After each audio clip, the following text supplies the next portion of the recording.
right, we'll go ahead and get started with Ian Book. And Ian, your first question is from Mark Skoll.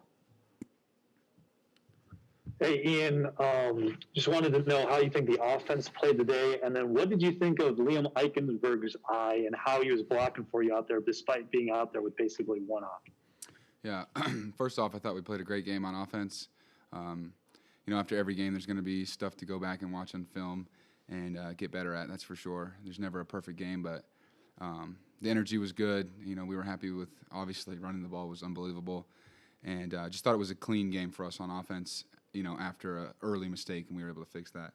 Liam, it's crazy. Looked like he got hit right in the face. He's just strong, and he wants to be out there. He's tough, and that's what Liam showed. He got back out there when he could see, and he should be good to go this week, I think. We'll go next to Eric Hansen. Ian, as one of the captains, how did you help kind of hold the team together when you had 30-some guys out and you really didn't know when your next game was going to be or even your next practice? Yeah. That's just how 2020 is going. You never know. Every day is different. You never know who's not going to be able to make it with COVID. And this team has done an unbelievable job of just, focusing and just going one day at a time. We don't know what's going to happen. And, just got to take advantage of every day. And, again, I talk about it all the time, but the next man in mentality, that couldn't be, more of a thing this year. You never know when your opportunity is going to be. This team has done an unbelievable job. Everybody's preparing, that it's going to be their time on Saturday. So we just got to keep doing that, and that's what Notre Dame's about, and I'm just happy to see that. We'll go next to Aiden Thomas. Yeah, Ian, I was just wanting to talk about targeting McKinley so much with Sante Samuel guarding him. What was your confidence level in making that connection so often tonight? Right. Javon has just done an unbelievable job, not just this last week, but he just works really hard, and it was his time to shine.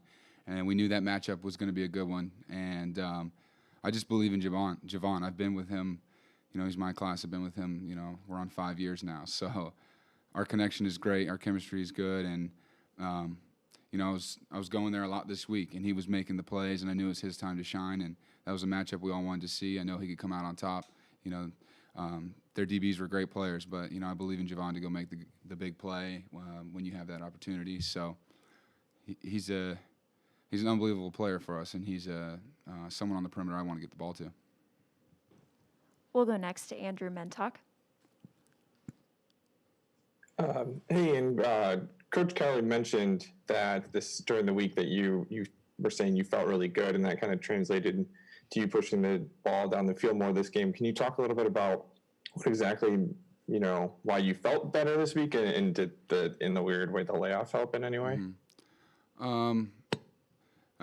Whenever there's a layoff, you can find some positive things in it. I felt fresh. Arm felt really good. Felt strong, and I was able to just. I was sitting back. Everyone was, and we were watching football, and it just made me want to get out there even more. And I just felt really good, really confident.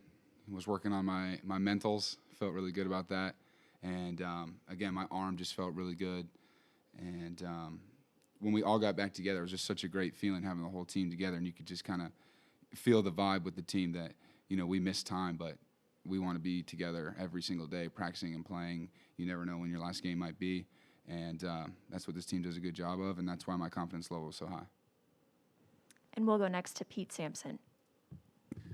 Ian, a couple things. One, I was curious to what you'd attribute sort of the procedural sharpness tonight. A lot of substitutions, no procedural penalties, very crisp that way. And then also just what was sort of the focus of Coach Reese's game plan tonight, and how do you feel like you guys executed that as a group? We talk about, not hurting ourselves, and obviously that you could do that with procedural penalties. So, Coach Reese, talked about that today. He talks about that every single day. We've done a good job of that so far this season, and we need to keep doing that. If you keep getting penalties and hurting yourself, it can just, lead to 3-and-outs. And it's just we got a lot of guys who can play, and we're going to get all of them in, and we're going to do it, in certain ways. That's the best part about Coach Reese's offense. So I thought they did an unbelievable job tonight. And next we'll go to Patrick Engel. Ian, in the time you've spent with this offensive line and these guys, where does this rank among when you the times when you just kind of sit back there and notice, like, man, they're really opening up some holes for our running backs and just giving you time? Pretty much every day. I'm truly blessed. I really feel like we have the best O-line in the country. I've been with all these guys for a long time, and they just lay it all out on the line, to protect me, to protect our running backs.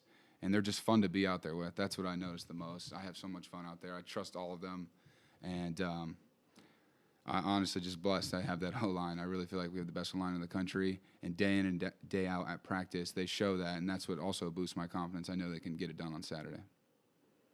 And we will wrap it up with Tyler James. Ian, how much more room for growth do you feel like there is in this passing game, and what's it going to take to get to that point? There's always room for growth. It just depends on the game plan. When you're able to run like we were tonight, why would you want to stop something that's working like that? And that just helps open up the pass.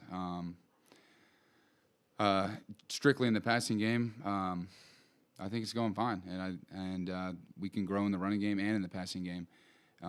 Nothing specific, and we're doing what we got to do to win. It's about winning football games. That's hard to do. So I'm just happy to be out there, happy to be playing.